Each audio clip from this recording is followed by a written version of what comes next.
Execution on Old Cakehouse Road, mastermind. Reportedly killed as police close in on Trinidad-based hit network.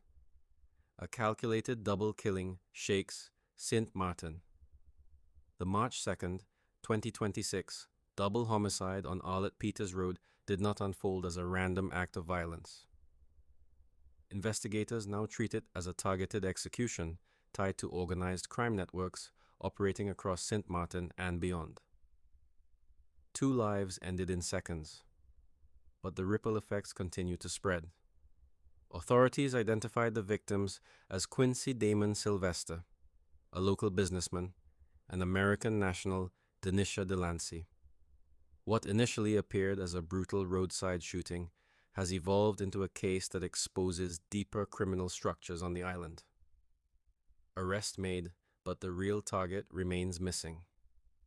The police force of St. Maarten, KPSM, confirmed a major development within 48 hours of the incident.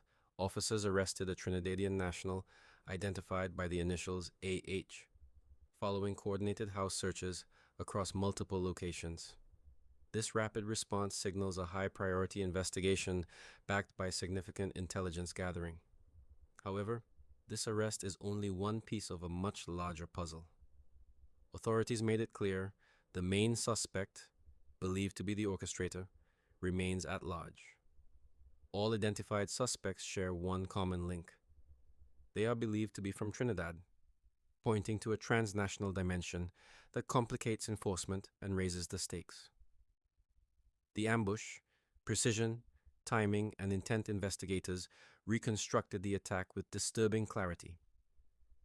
Sylvester and Delancey traveled in a vehicle along Arlette Peters Road when assailants launched a coordinated ambush. Gunfire struck the vehicle with enough force to cause it to overturn.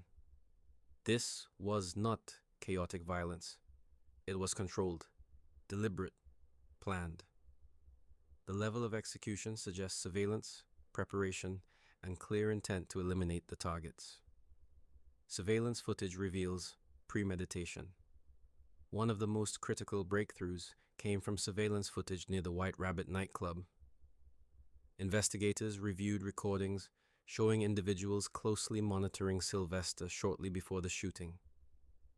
This discovery shifts the narrative from spontaneous violence to premeditated assassination. The suspects did not act impulsively. They tracked movement, studied behavior, and chose the moment carefully.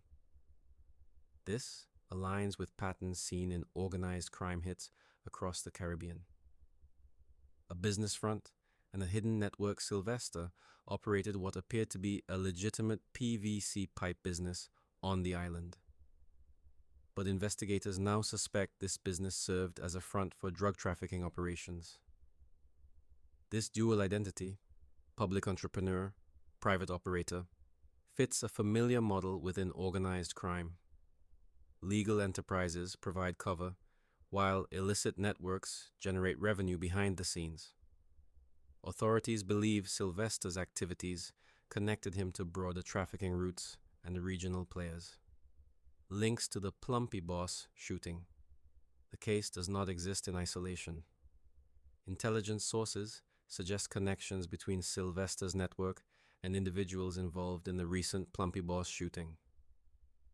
This link reinforces concerns about escalating gang rivalries and retaliatory violence cycles. These are not disconnected incidents. They form part of an evolving conflict between organized factions competing for control, influence, and territory. Inside the investigation, KPSM builds its case. The KPSM Major Crimes Team continues to push aggressively on multiple fronts. Investigators executed targeted searches, seized evidence, and coordinated closely with the prosecutor's office. Each step aims to build a prosecutable case that goes beyond arrests and leads to convictions. Authorities expect additional arrests soon, but they remain cautious. Complex cases like this require precision. One misstep can compromise the entire operation. A warning signal for the island.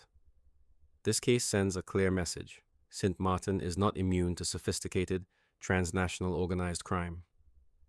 The use of surveillance, coordinated ambush tactics, and cross-border suspects reflects an elevated level of criminal organization.